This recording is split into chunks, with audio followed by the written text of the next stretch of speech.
اینک دوستان عزیز خوش آمدیم با کانال. در نواری امروزه خانه زمینی فروشی سراج نمی باشد. دوستان عزیز قرار دارد در رایون 5 جماعت آزادگان دهه مدنیت لب راهی کلان دو در خانه با ریمونت زمانوی دارد. درونی خانه ها باز بنیه علاوه خانه نو ساختگی می باشد. خیلی که در اکران شما می بینید دوستان عزیز 9 سوتیق زمین دارد. نرخش 138,000 سامانی می باشد. باز هم ارزان هم می شود.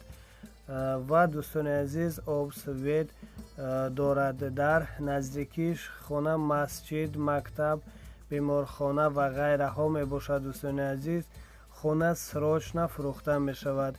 در جای بهترین قرار دارد. رقم های اکر در روی اکران می مونیم. دوستان عزیز زنگ زده معلومات بیشتر را شما میتونید که از صاحب خانه دسترس نمایید. در رقمشون واتساپ دارد. تشکر زیاد دوستان عزیز به دستگیری نیکتان. خداوند نگهبان هر یک کدام ما و شما باشد. باقی در پناه خدا. خداوند نگهبانی ما و شما باشد. سلامت باشین دوستان عزیز.